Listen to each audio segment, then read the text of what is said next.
欢迎来到新兴消息频道，请订阅频道，所以大家不要错过当天最热门的新闻。我们今天的时事通讯包括以下内容：带爆小花袁冰妍能成顶流吗？前几日看到有博主讨论说，和当年的85花相比，正值花期的这批90花、95花没几个有事业心的，但凡事业心稍微强一点的都冒头了。这其中就包括90花袁冰妍。琉璃播完后，她无缝进组拍了3部古装戏，整整1年半没能播出挑大梁的女主戏。不过令人欣慰的是，袁冰妍的热度保持得不错，工作室对她的包装宣传做得恰到好处，完美拿捏了路人的喜好，点到为止，不惹人烦。在看到她的古装造型频频被转出圈后，便顺势时不时放出点路透给大家看，将袁冰妍的造型韵牢牢刻在观众心中。这也让她的2部存货《落花时节又逢君》和《倾城忆清欢》未播先火，积累了好一批路人好感。4月16日上线的《祝青好》豆瓣评分6.4，称不上多惊艳，但在古偶剧普遍拉胯的当下，已经算不错的成绩。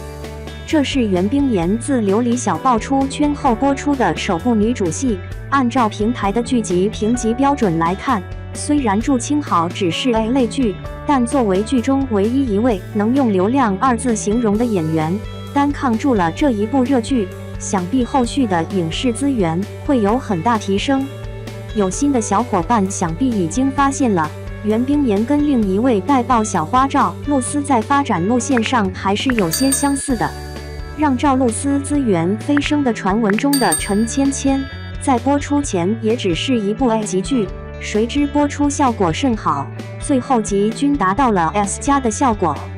赵露思1月步入95花梯队，后面接连2部古装剧都是 S+ 级别的待遇。袁冰妍的琉璃在某种程度上和陈芊芊有异曲同工之妙，都是开播前人糊 IP 也糊，平台评级不理想，甚至被优酷分销出去，结果播出效果超出平台预期。不过可惜的是，琉璃毕竟只是一部传统意义上的仙侠剧，未能打开更多圈层，题材不比陈芊芊穿书新颖，情节也不够反套路，播到后期愈发拖沓，狗血的虐来虐去，让琉璃成为典型的高开低走之作。而后随之迎来云歌会闹剧和袁冰妍哭戏使用眼药水的丑闻，也让袁冰妍尚不稳固的粉丝群体接连动荡。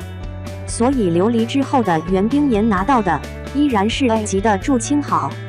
对于该剧的服化道，尤其是女主角袁冰妍的扮相，网友们给出颇多好评。在原著《我的锦衣卫大人》中，女主角刘玲袁冰妍是美帝张扬，性格刁蛮娇憨又霸道，身份地位又贵为郡主。在看上武功高强的锦衣卫沈燕后，上演了一出女追男的霸道戏码。当初剧组放出片花，袁冰妍在剧中对郑业成那叫一个百般调戏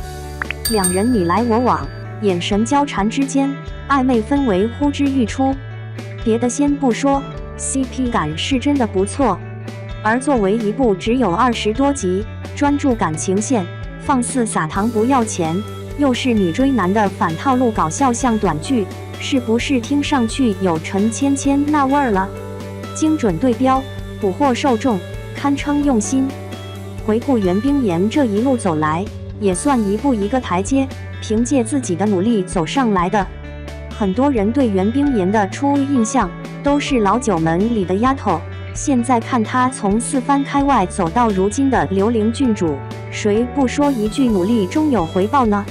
再科普个冷知识，当年曾在网上引发大量讨论的天雷滚滚的偶像剧《白衣校花与大长腿》，正是由袁冰妍出演的女主角阮清田。当时大家只顾着吐槽剧情和不值一毛的特效，估计都没注意女主角是谁吧。而那时袁冰妍刚出道，确实也没什么存在感。其实袁冰妍的履历非常优秀，就算她不进入娱乐圈，相信曾经入选上海东方小伙伴艺术团后，多次代表中国出访法国、日本、美国等国家，还随团赴法国参加了申办北京奥运会的演出活动的袁冰妍，一样能活得很精彩。正所谓是金子总会发光的，哪怕曾经只能出演白衣校花与大长腿这样的雷剧，哪怕在老九门中多次被吐槽造型和人设，但从小培养起来的艺术感和他见多识广的眼界，都预示着总有一天他会被看见。我们总说哪个小花带爆，哪个小花要飞升，可实际上看看娱乐圈长盛不衰，就算多年不进组拍戏，但依然能稳居一线的女演员们，谁不是手握多部爆剧，有作品有底气？谁不是长期积累才能在某一天厚积薄发？有他们在，就算 IP 没有名气，就算全剧组没一个当红演员，依然能凭一人之力拿到 S 加的配置。祝青好算是袁冰妍第一部实打实的代表作，他不一定就让袁冰妍爆成流量了，但他可以像琉璃一样给袁冰妍积累长足影响力。谁敢说终有一天袁冰妍不会爆成流量呢？只要他肯努力，一部戏接一部戏的拍，又能让作品效果符合平台预期，他不红谁红？